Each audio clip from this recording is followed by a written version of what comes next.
bacakan kisahnya kemarin sebelum kita lanjut dengan ayat berikutnya. Yang kemarin nanti ceritakan tentang kisah kenapa sehingga terjadi pembunuhan itu, apa masalahnya. Nah, ini di sini diceritakan dalam kitab Sofatul Tafasir atau tafsir Sofatul Tafasir ini, yaitu Dikrul Qisah, menceritakan Ruwiyah Ibni Abi Hatim Ubaidah Salamani qol kana rajulun min Bani Israil aqiman. Apa artinya aqiman itu? Aqiman, mandul. Mandul itu enggak punya keturunan. Laki-laki yang memang tidak punya keturunan. Ini asbab dari peristiwa terjadinya pembunuhan di awal. Kemudian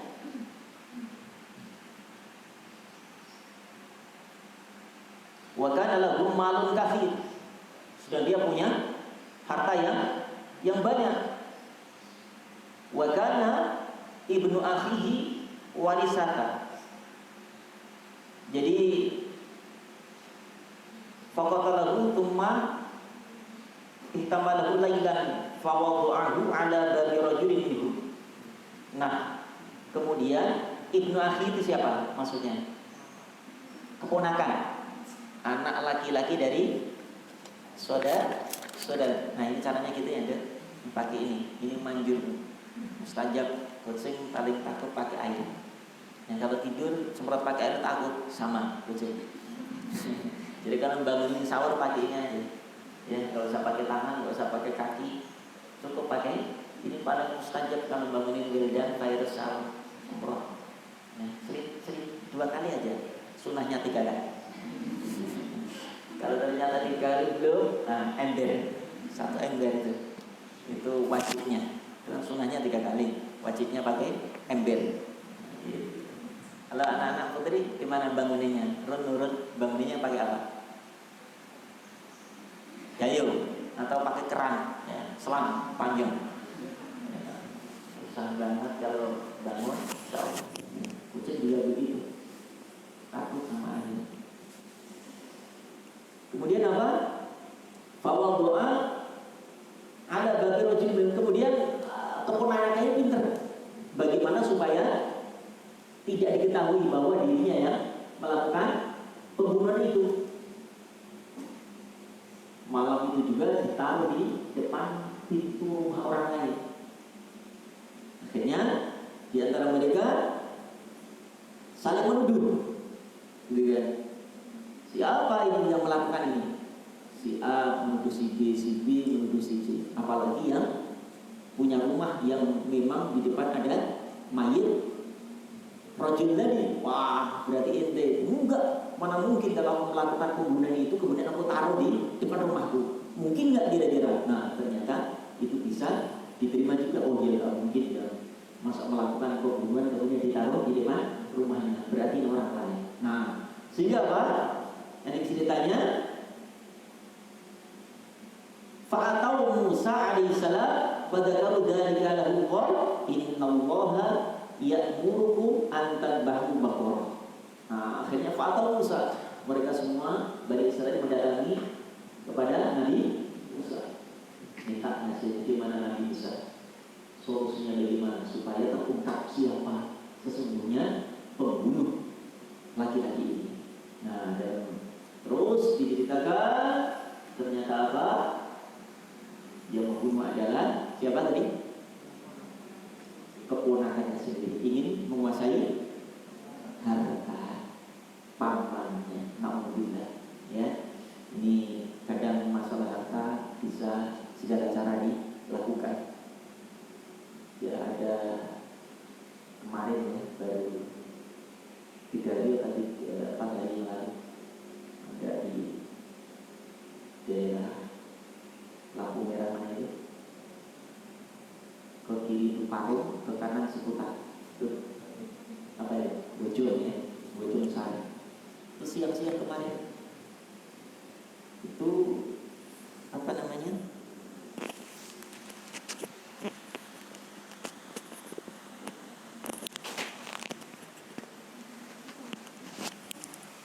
beberapa begal perampok ya siang-siang.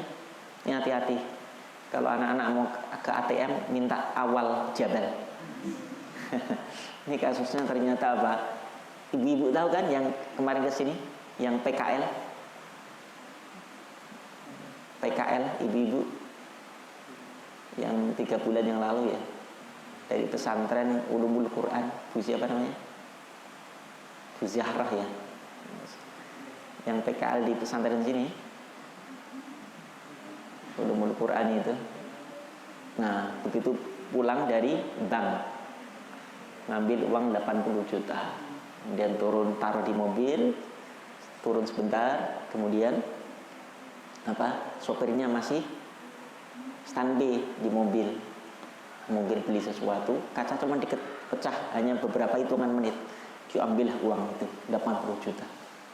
Nah itu ternyata persis yang pernah dialami Umi, pulang kuliah dari Bogor. Nah Umi itulah hati-hati, mampir ke ATM, salahnya itu ber-ATM dekat pom bensin, kemudian saat itulah kemudian diikuti. Ya biasanya tidak satu orang, itu sampai 3 motor itu 6 orang, kanan kiri. Nah begitu berhenti kesempatan, dia pecah kaca hanya hitungan menit ya, mungkin 1 menit udah selesai dengan alat canggih. Ini demi segala cara dilakukan demi untuk mendapatkan harta. Nah ini pun sama, kadang-kadang mereka udah nggak takut lagi, nggak ada yang ditakuti. Padahal nyawa taruhannya. Kalau ketangkep, ketahuan, naudzubillah. Ya Dok, makanya ya Allah, kita mohon kepada Allah. Yakinlah selama kita bertakwa kepada Allah, itu Allah akan penuhi hajat keinginan kita. Allah akan cukupi segala kebutuhan hidup kita. Apalagi kemudian kita sudah punya Quran, jangan takut. Apa janji Allah? Man sagolahul Quran wa dzikri an mas'alati a'taituhu afdhala ma u'tiyas sa'ili. Ya Dok, ya ini sering Abi sampaikan, karena berkah Al-Quran, dengan syafaat Al-Quran, tahatis bin ni'mah ya, dengan suasana kondisi seperti ini tetap kita pun diberikan oleh Allah ya. Yang lain mungkin kadang ya Allah makan susah, kerja diliburkan bagaimana, tapi anak-anak santri kan, karena Quran yang kalian kumandangkan mengalir terus. Ya Allah, bisa buka, bisa sahur dengan menu ternikmat, walaupun sudah disiapkan segala menu ternyata ketiduran. Ya Allah, nyesel gak sahur ya Allah, mau makan dah subuh gitu kan, gak makan lapar, jadi kebayang-bayang terus akhirnya. Nah ini bisa menimbulkan malas juga. Malas aku malam gak sahur. Hati-hati, jangan sampai malah ada temen ngomong begini, wah saya juga setiap malam gak sahur nih, kuat. Nah ini orang ini bukan berarti orang yang dibenarkan ucapannya, perkataannya. Ini justru orang ini gak ingin dapat keberkahan dalam puasanya. Karena apa? Ini konsep yang disampaikan Rasulullah. Apa kata Rasulullah? Tasahharu, sahurlah kalian semua, fa inna maka sesungguhnya sahurmu itu akan ada keberkahan. Coba. Jadi saya kuat nggak sahur, saya kuat. Ini justru yang on ya. Walaupun seteguk air ya, kemudian sepiring nasi, secangkir jus, 3 butir kurma, apel, anggur, walaupun itu aja udah. Yang penting sahur. Jangan nggak sampai sahur sama sekali. Paham Dok? Ya Allah, malah itu nggak ada keberkahannya, walaupun dia memang kuat. Nggak usah sahur. Ini ada keberkahnya. Apa berkah itu? Mana berkah? Ziyadatul khair. Itu akan Allah berikan tambahan kebaikan-kebaikan dengan sahur itu. Pertama, jelas staminanya beda antara yang sahur dengan yang tidak. Kemudian setelah sahur tuh biasanya fresh. Sahur mandi, ngafalin juga cepat. Itu. Kalau nggak sahur itu kebayang-bayang terus tuh. Ya Allah, nyesel aku, kenapa nggak bangun?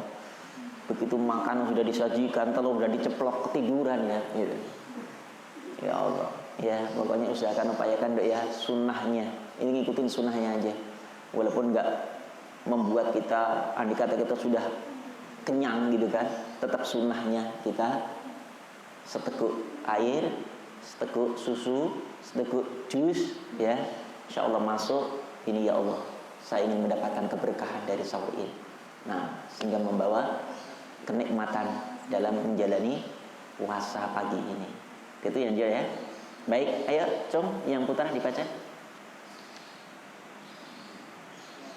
Keras suaranya. 1 menit Nurul dihafal.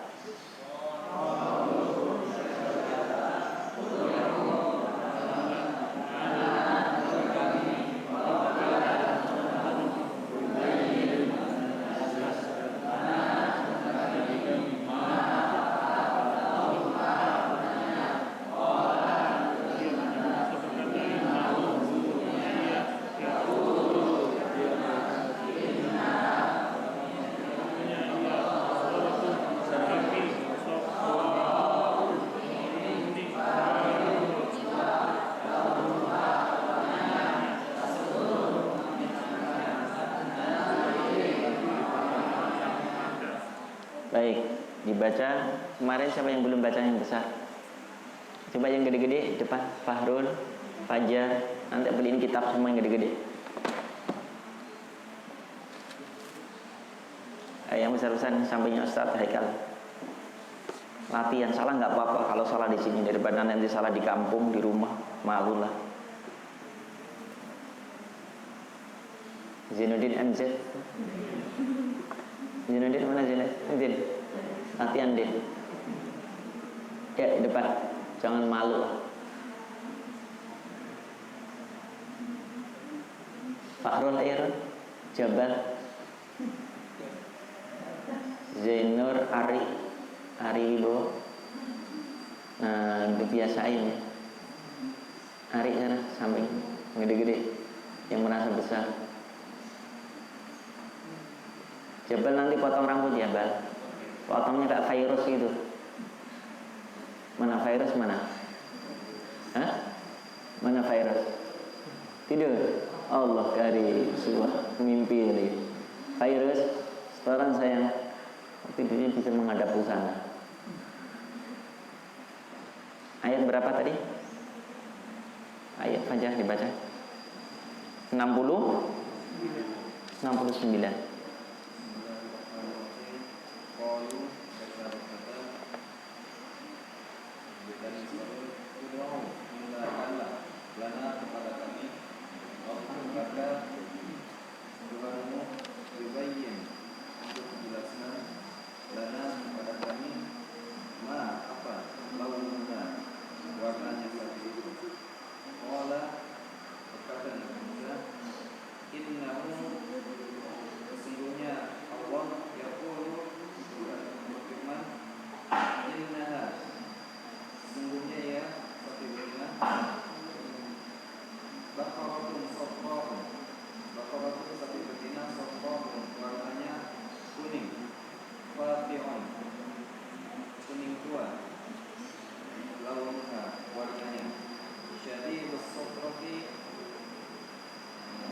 Apa?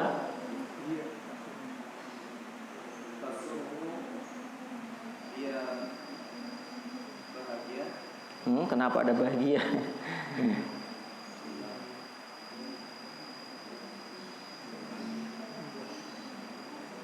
Jangan bahagia, senang, apalagi?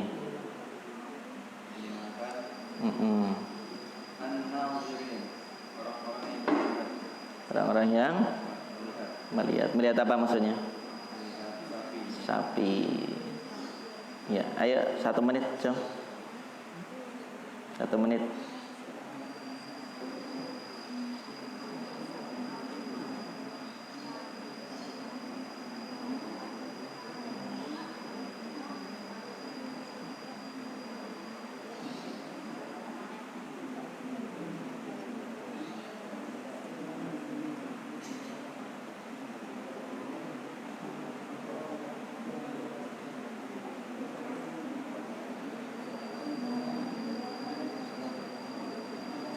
Khairul Zainuddin dibaca aja. Tadi tinggal ngulang aja. Yang lain ngafal.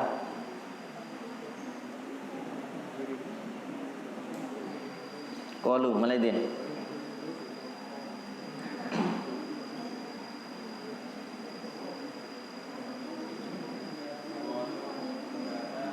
Mereka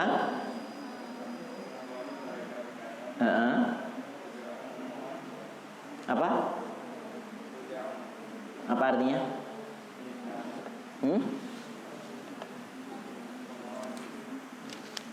Kalimat apa itu? Fi'il apa din? Fi'il apa? Ya iya, berarti gimana kalau amar? Iya. Mintakanlah lana untuk kami. Rob? Masa Rob buka? Kok kalian kak? Banyak banget. Kak. Tuhan apa? Nah gitu deh, dia mau kawin kok.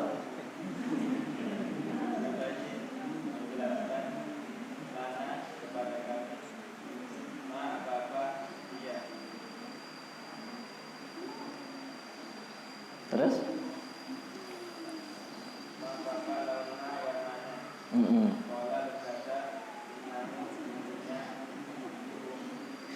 Sungguhnya apa? Sapi tadi, bakorotun.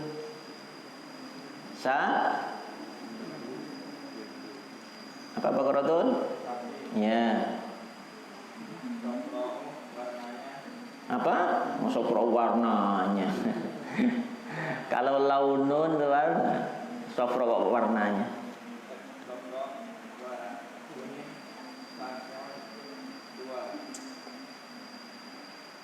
Fakun apa?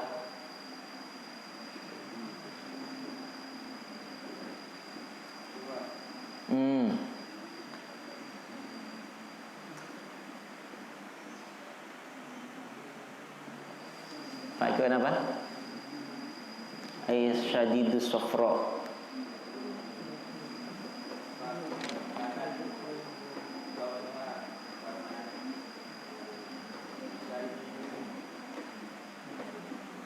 Sangat. Syadid itu sangat. Asuf roti, bukan sof roti. Kuning. Berarti warnanya apa tadi? Kuning apa? Tapi di situ sangat mengkilat kuningnya. Apa itu? Kayak kuning emas ya. Terus tasuru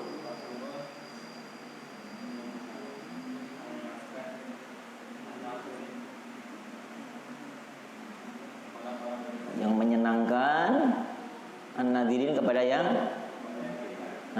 melihat-lihat, yang melihat aja, jangan lihat-lihat. Ilaiha. Ayo dibaca. Kepada Zainuddin. Kepada iya. Terus bi apa bi? Nah. Lanjut siapa Zainuri sampainya?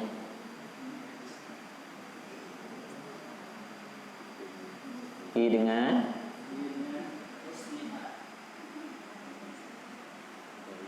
apa husniah?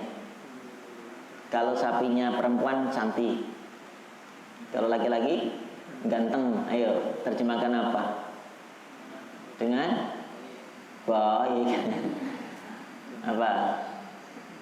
Bagusnya. Apa? Apa lagi? Masa ada sapi ganteng, sapi cantik, apa elok, nah apalagi indah, itu banyak kalimat hasanah. Makanya di sini ada namanya hasanah. Nah, Rabbana atina fid dunya hasanah. Mana hasanah? Subhanallah. Kalau Abi manggil gampangnya Atina, Atina. Saya hasanah Abi. Lanjut. Ae. Tuh. Nah, apa?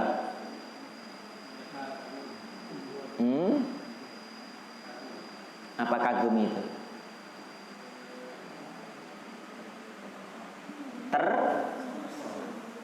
Terkesima, terpesona. Pandangan pertama begitu menggoda. Ya, itu namanya terpesona. Karena luar biasa sapi yang mereka lihat ternyata nggak pernah dilihat sebelumnya. Nah, lalu ada apa? Kenapa Allah Subhanahu wa taala kemudian memerintahkan kepada Nabi Musa, lalu Nabi Musa instruksikan kepada Bani Israel untuk mencari sapi seindah itu, seelok itu, yang setiap orang tasurun nanti membuat takjub, terpesona, begitu luar biasa. Karena apa? Ternyata gendo.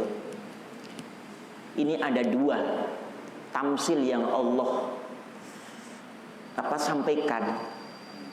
Yang satu tadi apa? Ada seorang pemuda yang serakah, ingin menguasai harta pamannya. Ternyata ada satu sosok pemuda yang amat sangat soleh orangnya ini. Seakan-akan Allah ingin memberikan pelajaran kepada kita. Silahkan bercermin. Engkau ingin menjadi pemuda yang mana?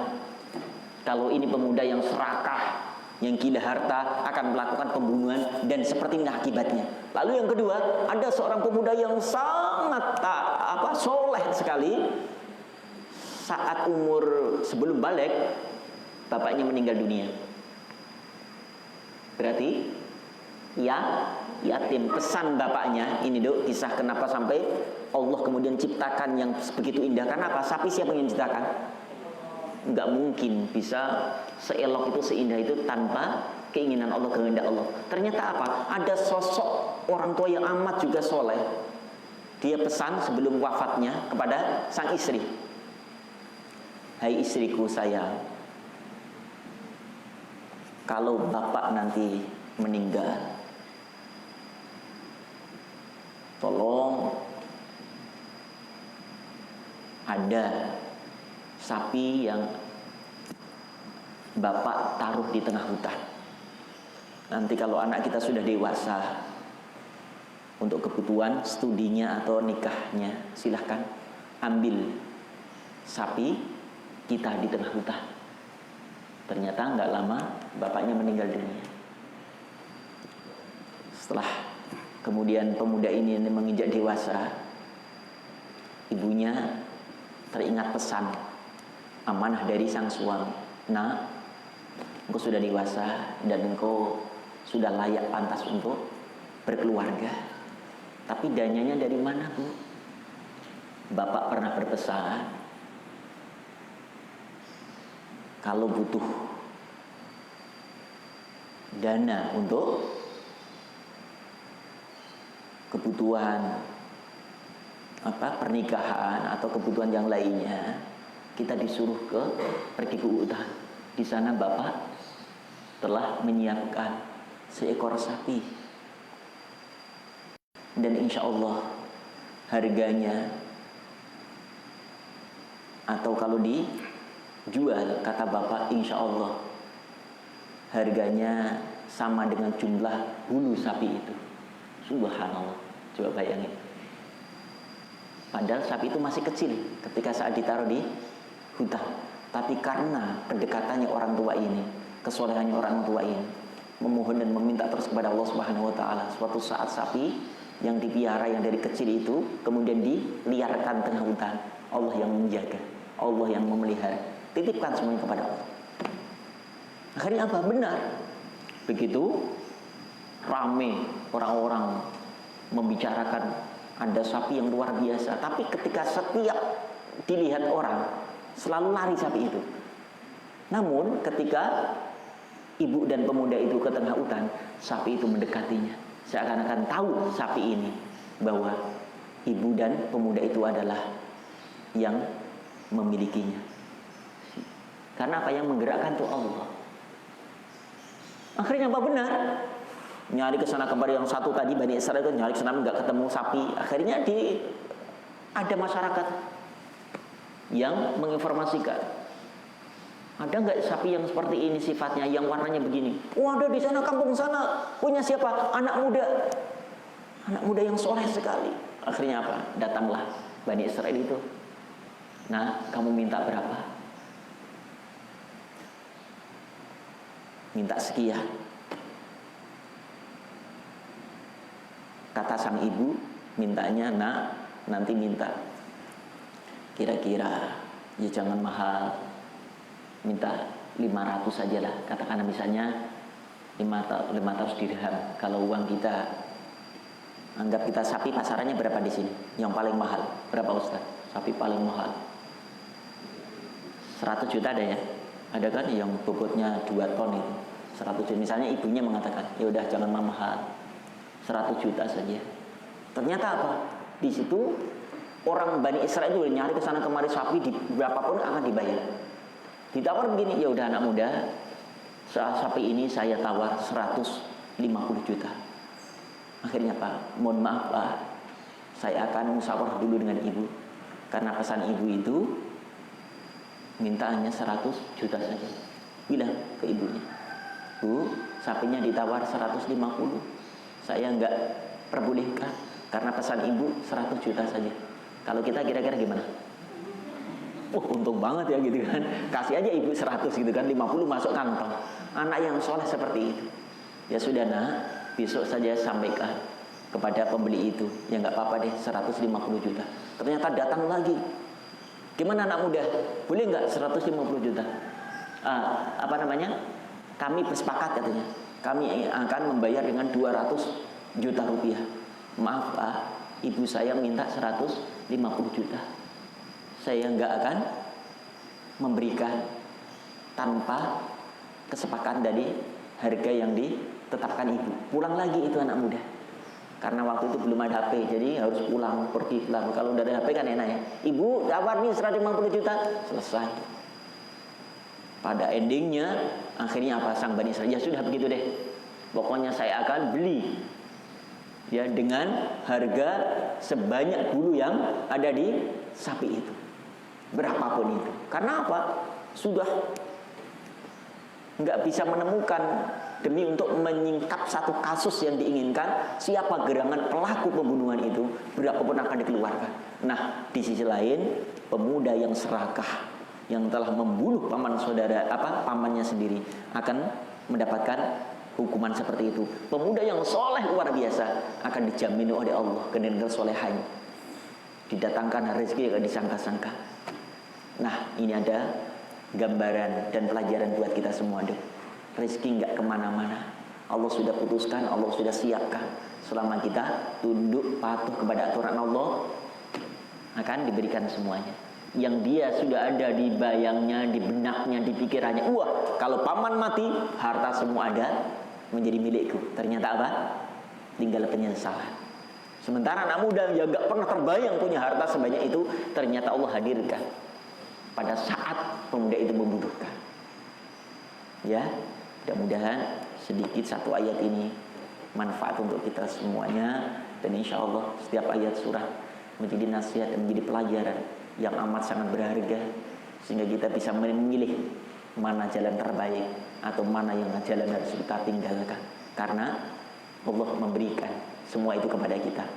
Ya, insting untuk memilih nurani ini nggak bisa dibohongi. Dengan hati nurani itu sebenarnya kita bisa memilih mana yang baik, mana yang nggak baik, mana yang halal, mana yang haram.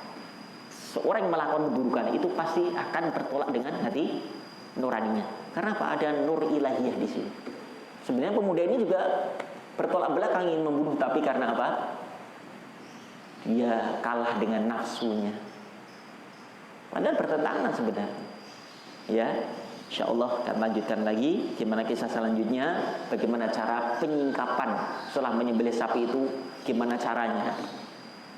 Kemudian sehingga orang atau paman itu bisa hidup lagi. Nah, kita akan dengarkan kisah berikutnya insya Allah di esok hari.